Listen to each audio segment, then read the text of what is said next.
Hello guys and welcome back. और थोड़ा सा दिमाग ठंडा हो गया है हमारा चेल्सी की उस बहुत ही शर्मनाक हार के बाद। हम आ गए हैं वापस और बात करेंगे दो बड़ी चीज़ों की जो हुई, एक इंडियन फुटबॉल में और एक प्रीमियर लीग में। तो सबसे पहले बात करते हैं डूरंड कप की। मोहन बगान ने ईस्ट बंगाल को 1-0 के स्कोर से हरा के फाइनल में जीत लिया है डूरंड कप और बहुत ही ज़्यादा इंप्रेसिव विक्ट्री है। ग्रुप स्टेज में ईस्ट बंगाल ने हराया था मोहन बगान को, कुछ 7-8 मैचेस के बाद पहला मैच जीती थी ईस्ट बंगाल और एक काफ़ी इंटरेस्टिंग टाई सेटअप हो गया था फाइनल के लिए। और कोलकाता डर्बी जब भी होती है तो यू कैन बी श्योर कि एक बहुत ही ज़्यादा बढ़िया आपको मैच देखने को मिलेगा। तो पेत्रा तो उसके गोल की बदौलत मोहन बगान जीत गई है यहाँ पे। और एक बहुत ही इंपॉर्टेंट स्टेटमेंट फिर से दिया है मोहन बगान ने कि हम आईएसएल के चैंपियंस हैं और डूरंड कप भी जीत लिया उन्होंने।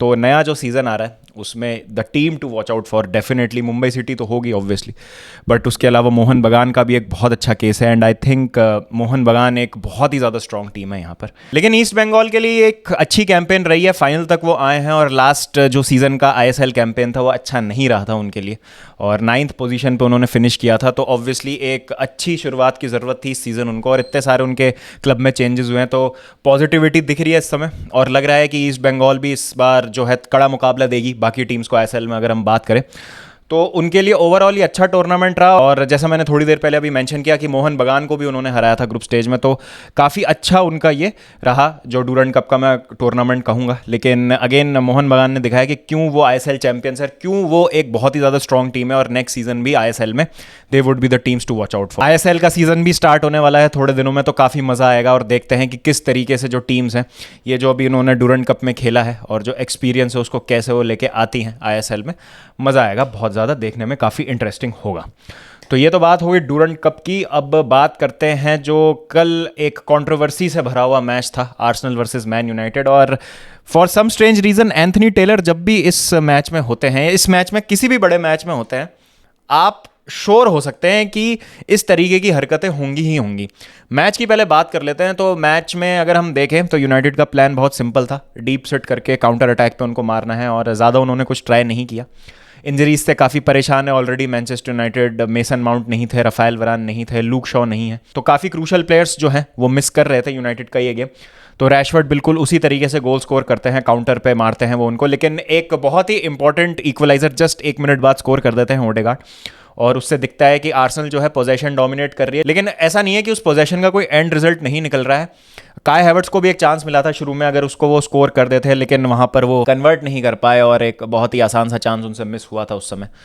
तो आर्सेनल थोड़ा सा दुखी ज़रूर हुई होगी going into the first half की 1-1 का स्कोर है और यहाँ पर जबकि उन्होंने इतना पोजेशन डोमिनेट किया था, चांसेस बनाए थे। यहीं पे अगर हम मैनचेस्टर यूनाइटेड की बात करें तो उनका प्लान बहुत ज़्यादा सिंपल था, काउंटर पे उन्होंने मारा और उन्होंने अपना चांस लिया।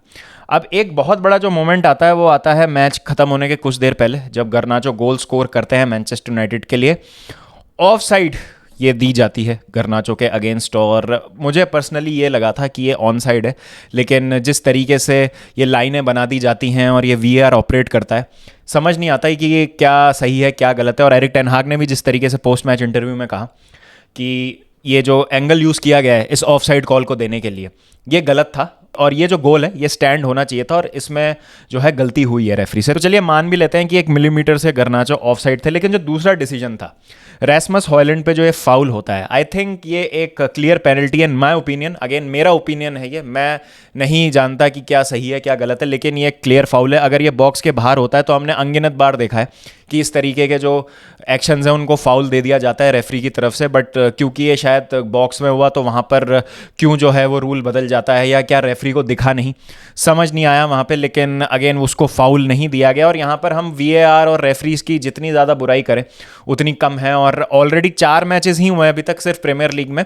और वीएआर और रेफरिंग डिसीजंस की अभी से इतनी ज़्यादा बात होने लगी है, तो इससे पता चलता है कि क्या स्टैंडर्ड है रेफरिंग का प्रीमियर लीग में। और ये लास्ट सीजन भी हमको देखने को मिला था, 2-3 सीजन से जो रेफरिंग का स्टैंडर्ड है बहुत ज़्यादा ख़राब है। अभी थोड़े दिन पहले माइक डीन ने बोला था कि जो कुकुरेया और क्रिस्टियन रोमेरो वाला जो इंसिडेंट हुआ था उस पे उनका डिसीजन गलत था और उन्होंने अपने दोस्त को प्रोटेक्ट करने के लिए उस समय वहाँ पर कोई कॉल नहीं लिया था, जबकि एक स्ट्रेट रेड कार्ड होना चाहिए था जो बाल पकड़ के कुकुरेया को गिराया गया था। तो इस तरीके की जो चीज़ें आपको क्रेडिबिलिटी को क्वेश्चन करने पे मजबूर करती हैं रेफरीज की कि क्या रेफरिंग का स्टैंडर्ड है और क्या उनको समझ भी आ रहा है कि फील्ड पे क्या चल रहा है। लेकिन इसका रिजल्ट ये होता है कि आर्सेनल बराबर रहती है स्कोर पे, और जो एडिट टाइम होता है उसमें 2 गोल्स करके वो एक विक्ट्री जो है अपने नाम कर लेते हैं। अगर आप स्कोर देखेंगे सुबह उठ के तो अगेन आपको लगेगा कि अच्छा, मैनचेस्टर यूनाइटेड के पास उनके डिफेंडर्स नहीं थे, आर्सेनल के होम में मैच हो रहा था, 3-1 एक क्लियर विक्ट्री होगी आर्सेनल के लिए और ज़्यादा कुछ नहीं कर पाई होगी मैनचेस्टर यूनाइटेड, जबकि ऐसा नहीं था। आई थिंक गेम जो है काफ़ी अच्छा खेला मैनचेस्टर यूनाइटेड ने भी, और मुझे नहीं लगता है कि यहाँ पे किसी भी तरीके का, मैं कहूँगा, कन्विंसिंग डिस्प्ले था आर्सेनल की तरफ से। हाँ, उन्होंने पोजेशन ज़्यादा रखा, चांसेस भी बनाए, लेकिन यूनाइटेड के पास भी चांसेस थे, और डेफिनेटली जो है रेफरिंग के डिसीजंस तो उनके अगेंस्ट गए। और यहाँ पर जो इतना बड़ा मैच होता है और जब इतने 2 प्रबल दावेदार खेल रहे होते हैं, तो रेफरिंग के डिसीजंस या छोटी छोटी जो माइन्यूट डिटेल्स होती हैं उनकी बात तो होती ही है, क्योंकि मार्जिन्स इतने कम होते हैं। तो बहुत यहाँ पर अनलकी रही Manchester United in my opinion, but football में इफ़ बट्स एंड मेबीज नहीं होते हैं। और अगर हम बात करें तो जो आर्सेनल को करना था उन्होंने किया, ग्राइंड कर लिया रिजल्ट और एक अच्छी विक्ट्री जो है वो निकाल लिया। अब देखते हैं किस तरीके से जो है ये टाइटल रेस जाती है, बिकॉज अगर मैं शुरू के 4 मैचेस की बात करूं तो ये बिल्कुल टाइम वेस्ट है इस साल का जो प्रीमियर लीग टाइटल रेस है, बिकॉज हम सबको पता है जिस तरीके से मैन सिटी खेल रही है, रन अवे लीडर्स हैं, उनको पकड़ना नामुमकिन सा लग रहा है। तो जो लड़ाई इस समय 2nd, 3rd, 4th, 5th place के लिए ही होने वाली है मोस्टली। अगेन अगर कुछ एक्सेप्शनली ख़राब खेलती है मैन सिटी या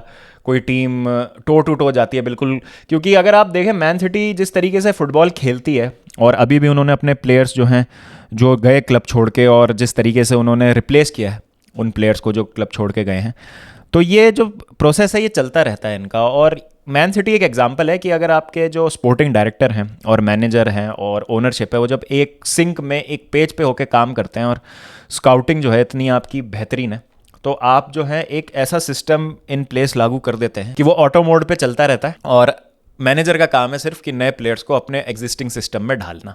और वही हम देख रहे हैं कि कितना seamlessly season on season man city जो है अपने आप को एक बहुत ही बेहतरीन तरीके से रिफ़्रेश करती है, और टाइटल जो है वो टाइटल पे टाइटल जीते जा रहे हैं। तो अभी देख के यही लग रहा है कि इस सिटी टीम को रोकना बहुत मुश्किल होगा, क्योंकि अगर आपको इनको टाइटल हराना है तो मिनिमम 100 पॉइंट तो आपको लेने ही होंगे। तो आर्सेनल जीत जाए, यूनाइटेड जीत जाए, अभी ब्राइटन बहुत अच्छा खेल रही है, स्पर्स की बहुत अच्छी शुरुआत हुई है सीज़न की, मुझे नहीं लगता कि इनमें से कोई भी टीम अभी मैन सिटी के आसपास भी है। तो देखते हैं क्या होता है। अब एक जो कंट्रोवर्सी और हुई मैच के बाद वो ये हुई कि जेडन सैंचो के लिए एरिक टेन हाग ने कहा कि उनको ट्रेनिंग की वजह से जो है डिसीजन लिया गया था कि ट्रेनिंग में जो उन्होंने अच्छा परफॉर्म नहीं किया था, हैंस उनको पिक नहीं किया गया स्क्वाड के लिए। उसका जवाब देते हुए जेडन सैंचो ने अपने सोशल मीडिया के द्वारा ये बोला है कि ऐसा नहीं था कि ट्रेनिंग जो है वो कारण है मेरे नहीं होने का स्क्वाड में। मैंने ट्रेनिंग में अपने आप को बहुत अच्छे से कंडक्ट किया है, कारण कुछ और हो सकता है, लेकिन मैं जो है अपने आप को बहुत अच्छा प्रूव करता हूँ ट्रेनिंग में, और ये कुछ गड़बड़ है जो हुई है और इसका कोई और कारण है, ट्रेनिंग नहीं है। तो इससे थोड़ा सा जो है मुझे लगता है ड्रेसिंग रूम का एनवायरनमेंट ख़राब हो सकता है। कुछ बिहाइंड द सीन्स अगेन ख़राब हुआ है जेडन सैंचो और एरिक टेन हाग में, और यूजुअली हमने देखा है जब इस तरीके की चीज़ें बाहर आती हैं तो आप कह सकते हैं कि प्लेयर और मैनेजर का रिलेशनशिप है वो एकदम फ्रैक्चर हो चुका है, और यहाँ से इन दोनों को अब बचाना, इस रिलेशनशिप को बचाना बहुत ज़्यादा मुश्किल होगा। और देखते हैं कि एरिक टेन हाग अब इस सिचुएशन को कैसे हैंडल करते हैं, because I think Jadon Sancho एक बहुत ही टैलेंटेड फुटबॉलर है, बहुत ही अच्छे प्लेयर है। हमने डॉर्टमंड में भी देखा था किस तरीके की उनकी फुटबॉल होती थी, जो स्पेशली जब वो जूड बेलिंगम और अर्लिंग हालैंड के साथ खेल रहे थे।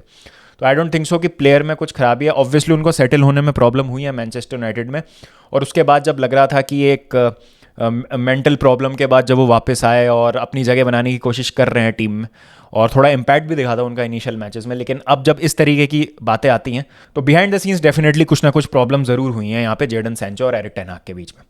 तो देखते हैं असली माजरा क्या है, कुछ दिन के बाद सामने आ ही जाएगा। लेकिन बड़ा अजीब लगा ये देख के, और स्पेशली जब एक इतना बड़ा मैच आप हारते हैं और एक तरीके से नया ही सिस्टम जो है वो लागू होने वाला है, नए प्लेयर्स हैं और नई टीम है। एरिक टेन हाग जो अपने हिसाब से एक असेंबल करने की कोशिश कर रहे हैं, बहुत सारे प्लेयर्स खुद टेन हाग के उठाए हुए हैं।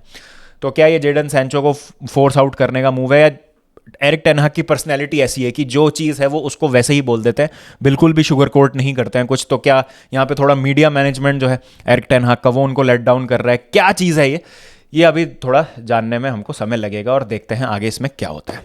तो आपकी क्या राय है इस पूरे सिनारियो पे, मुझे बताइए। मुझे लगता है हॉलैंड पे पेनल्टी क्लियर थी, और गर्नाचो का ऑफसाइड तो जैसा मैंने कहा समझ नहीं आता, ऐसे टेढ़ी मेढ़ी सीधी सादी लाइनें बना के आप उसको ऑन साइड को ऑफ साइड कर देते हैं। अब हो भी सकता है ऑफ साइड, पता नहीं, लेकिन उस एंगल से तो नहीं लग रहा था, काफ़ी हार्श लगा वो डिसीजन। तो आपकी क्या राय है इस पर, please do let me know in the comment section, और फिर मिलते हैं आपसे जल्दी। जब तक ध्यान रखिए अपना, टेक केयर एंड